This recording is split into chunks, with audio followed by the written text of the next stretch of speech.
Hello, I'm Dr. Greg Winteregg, CEO of the Private Dentist Alliance. I want to talk to all of you students out there today who are wondering what your future is going to be like as a career in dentistry. As an assistant, as a hygienist, as a dentist, where is this profession going with the rapid increase of the DSO movement? I'm here to tell you that PDA is going to help you, and I want you to become a member today. It is free. Now, why should you become a member?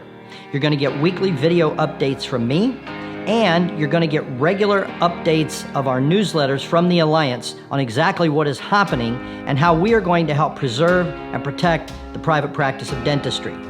Now, to me, the most important advantage is you are going to get access to our job board. What is that? Our private practicing members all have access to our PDA job board, which means if they have an opening in their private practice of assistant, hygienist, doctor, front office staff, they're going to be able to post it. And you're going to be able to check up regularly. And as our membership grows, we're going to be covering larger and larger territories across the United States. If you are looking for a job in any position in the office of a private practice, you need to become a student member today. It is free. Go to www.privatedental.org and become a student member today. You're going to love your benefits. Do it now.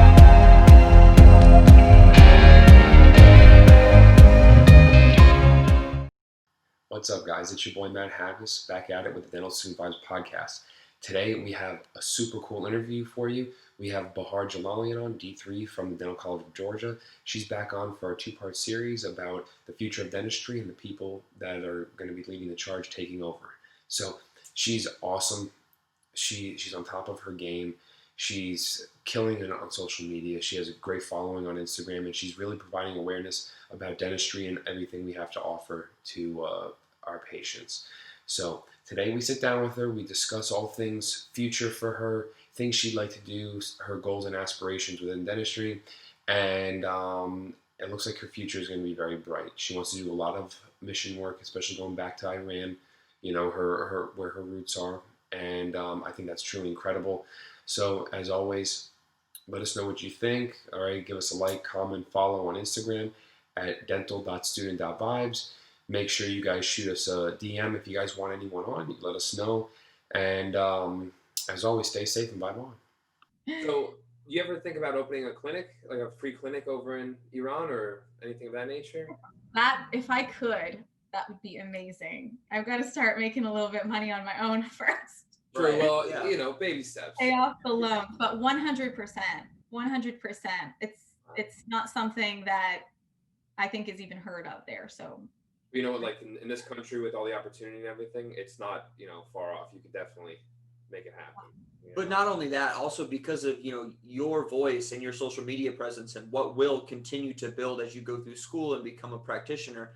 I think also with how this country is and how really the world is in terms of wanting to help people and donating charity, I'm sure you could even get backers and sponsors and people that would be willing to, you know, even come in with you and help you make it possible. Because if it's all about giving good things to the community, you know, people are all about that. You could be Oprah over in Iran, you know, look under the chair, what's under there? We got a toothbrush and toothpaste, you know, all that kind of stuff. Oh my God, you get a varnish. Exactly.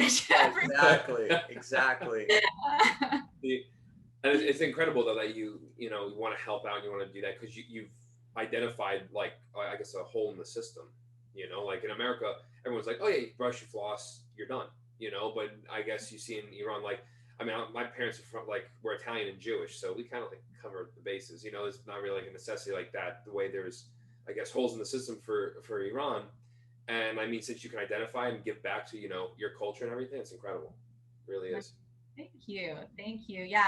And I feel like more and more dentists are trying to help and raise money for foundations and things like that. Actually, the last podcast I spoke with was from dentists of Insta, and they had a little podcast, and they were raising money. It was like a 24-hour charity event for the Refugee Crisis Foundation. So it's just great to see, people in our field just, paying it forward as much as possible. It makes me really, really proud that I chose this career. Absolutely. And it's incredible. I don't know about you, but like I can attest, and so can Cole, like how helpful other dentists are, older dentists, to like they're so quick to mentor and guide and everything. It's truly it's such a blessing, at least Yeah. where we are in Florida. Right. I mean, I would definitely love to, at an older age, start teaching, because I feel like the amount of help that I received from faculty, or even just like you said, like older retired dentists, like priceless. Their experience is everything. You don't, the textbooks, I feel like, can only teach you so much, because Exactly. as dentists we kind of speak a weird language. We speak our own language that no one really understands, and it's even hard to like communicate through text. So Right. it's a little bit like an apprenticeship. Yeah, It is. even as students and dentists, I mean, you pick up your average medical or dental textbook, even as people that are well educated, start reading some of the sentences and putting all those words together. You have to read it 2 or 3 times to really grasp what's happening there, especially when they start talking about pathways and bacteria and they start mentioning all the genus and species names and all that, and you're like, what am I reading? You know what I mean? And that's where you start to, this, you're a student, you have to video supplement and all that kind of stuff. It's like you were saying, it's challenging stuff, and it's, it's difficult what we do. So, further explanation, and that even ties into the patient care. I'm sure, we're educated, we know what we're talking about, and you go to tell your patient, try to dumb it down and just make it a little bit more palatable for them. It's tough. It's tough to even come up with the words that you can use, like, okay, we're not going to say FPD, we're going to say bridge, and then explain to them, okay, a bridge is, you have, your 2 anchor teeth, and then you have your pontic in the middle, to be able to explain all of these things to a patient so that they can wrap their head around it and they're not looking at you like, what? Exactly. But you know what, that like I always have to remind myself too, like you have to dumb our profession down to them. But think about how much they may know in their own profession, like how respected they are. Right. They can be the most intellectual people, in their own fields. I have this guy, he comes in, he has a master's in water, and he researches on water. I have the most intellectual, just intense conversations with him. Like he just gets your mind going. He talks about like the water cycle, things from like the 6th grade, and he goes through the whole motion of it.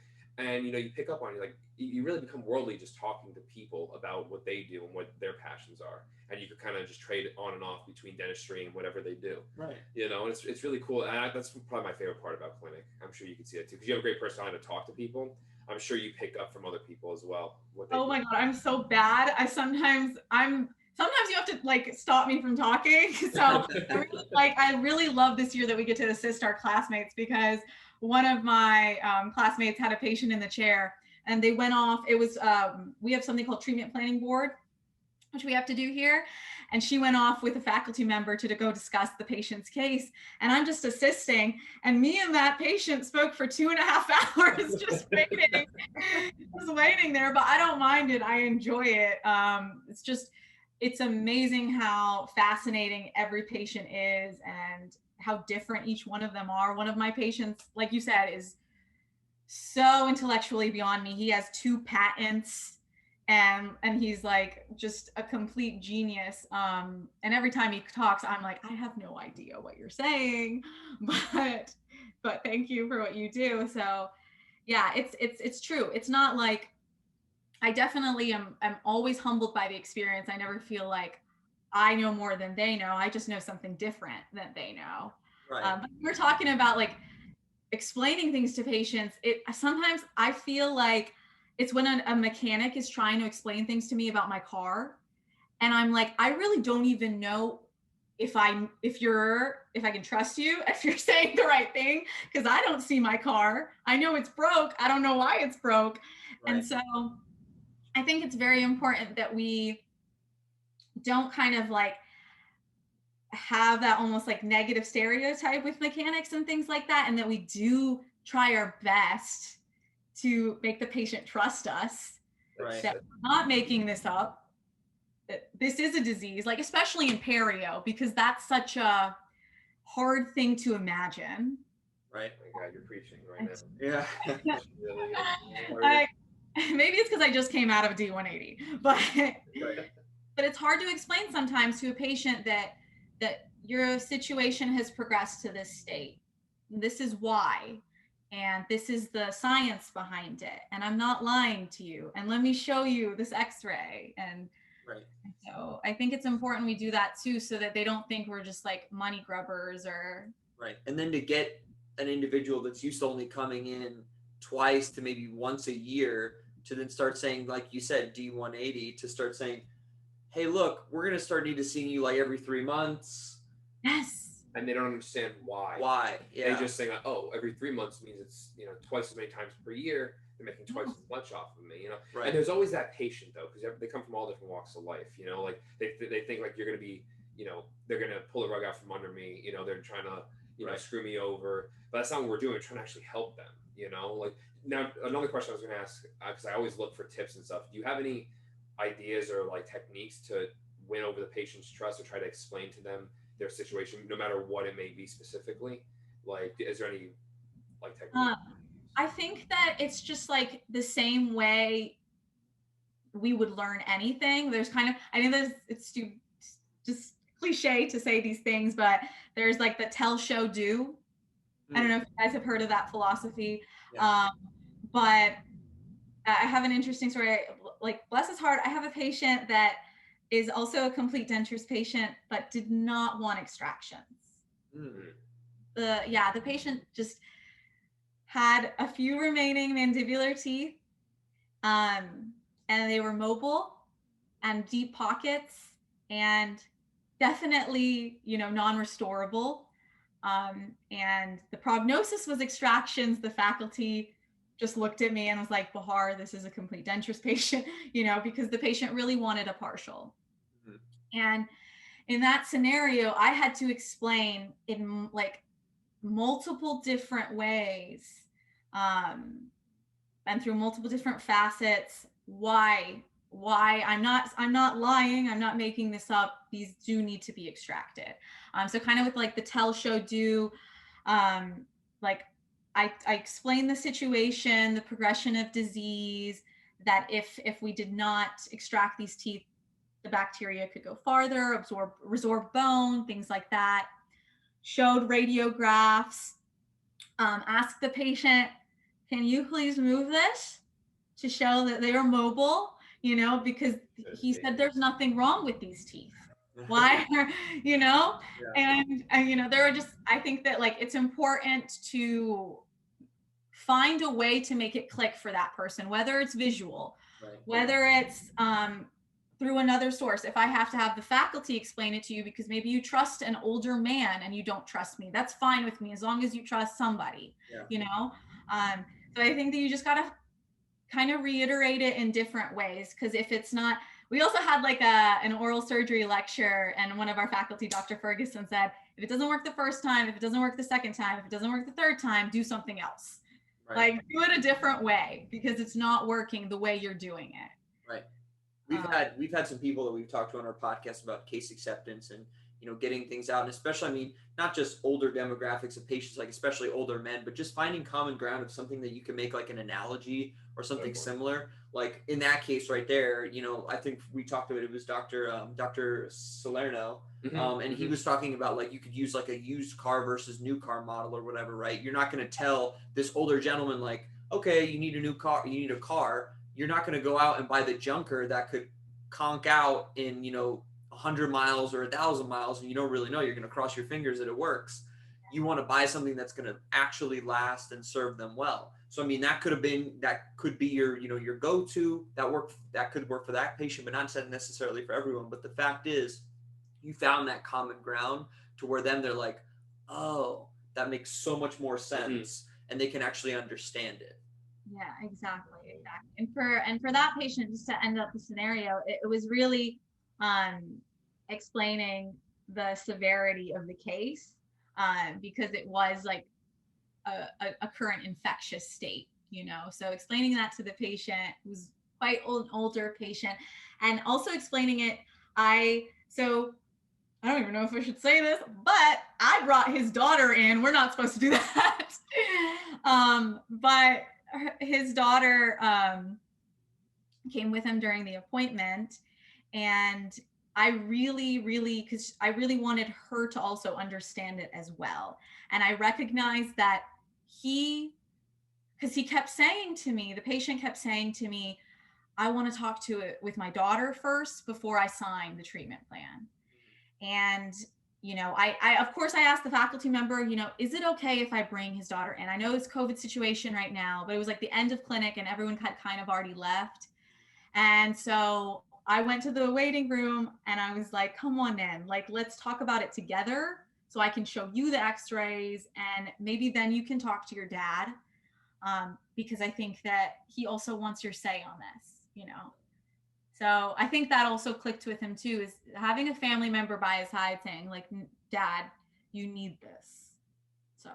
And that was great. That was excellent. I think that was the definite perfect approach. You hit right at home and you did in a way that for him that he felt comfortable.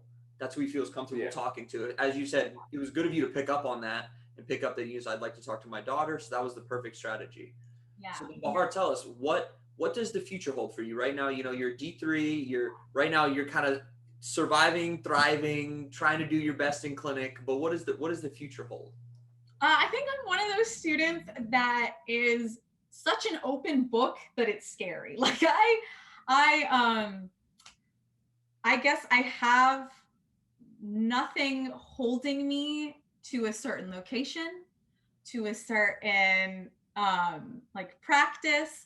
I really don't. I am first in my family to go to college. I don't have dental connections.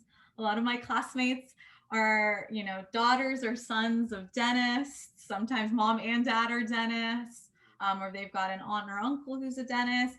And it's really just me.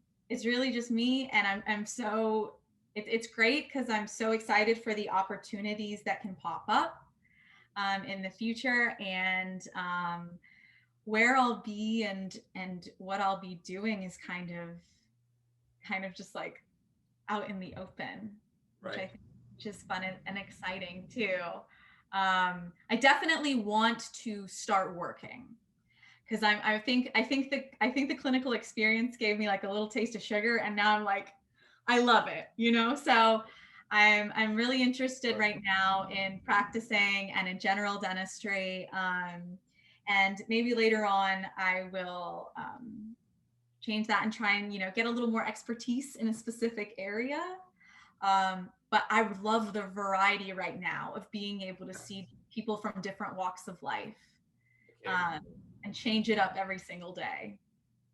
That's awesome. Now, do you have any ideas about, do you want to go into private practice? Do you want to stay more like a DSO type model?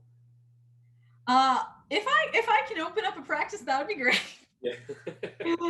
That would be great, but I probably would like to have a little more experience in private practice before I open up my own practice. But I do, for the future, I have an idea of the kind of space and environment I want to take care of patients in. So that's why, like, I definitely would love to open a practice of my own, just because now, especially that I have begun, working with patients, I know the kind of care that I want to provide, the kind of feeling I want to make patients feel when they come into my office. Right. And so I think the ability to like create that on my own is like a dream of mine. So, but I definitely like would love to start working in a private practice and gain that experience, like you said, from people who've been doing it a couple of times. Right. Definitely. No, and honestly, you have no worries, no issues there, because just from what we're gathering, speaking to you, how you treat people, how you treat your current patients right now, how much you care, and why you're in this field, it's going to do wonders for you, and it's going to guide your whole career. You will have no worries for your future because you're on the right path already. It's innate within you. Your life goal and your dream job your purpose is to make people feel better and to make people feel happy. So you're in the perfect career, and I think you're not going to have any problems with that. So in wrapping up here, how can our listeners, if they want to, reach out and talk to you, how can they do so? Share your social media handles, let the people know. Yeah, so you can always feel free to message me at my name, Bahar_Jalalian, on Instagram. I'm also on Facebook. I mean, I'm a little bit too much in the open, I think, but everything's my name, Bahar Jalalian. Search it up, and you'll find all my social media there. Awesome. That's great. Well, this has been awesome. We wish you all the best for your future. We know, like we said, we know you're going to be successful. And seriously, D3 year is going to be a challenge. There are going to be some, many a days where you feel like you should be doing more or, wanting more case acceptance. But, just like these guys are going through right now, I know you're going to get through it because you have that desire and that passion to be that dentist. So you're going to enjoy the tears and the struggle and the hustle all the way through. Lots of tears. Exactly. But I cried every day last week. It's all good. And then once you finally graduate, it'll be that sweetest, just like you said, that sweetest taste of sugar, and you finally gotten it. So thank you. You guys are awesome. I mean, it means the world to me that you had me here today. I appreciate it so much, and I respect you guys so much for doing what you do while you're in dental school. Well, we thank you for sitting down with us. We're blessed to have you on. Thank you. Thank you. Well, have a great night, and as always, bye, Bon, and we hope to see you soon. Same. Bye. Do I exit out? Did I stop it? All right, guys, it's your boy Matt Haggis back at it. We hope you enjoyed that interview with Bahar Jalalian, D3 at the Dental College of Georgia. She's awesome. She provided a great number of tips and tricks about strategies to really get in touch with your patients and connect with them, earn their trust. We loved having her on. We'd love to have her on again. If you guys have another topic you want to hear about, another person maybe, let us know. Shoot us a DM on Instagram at dental.student.vibes.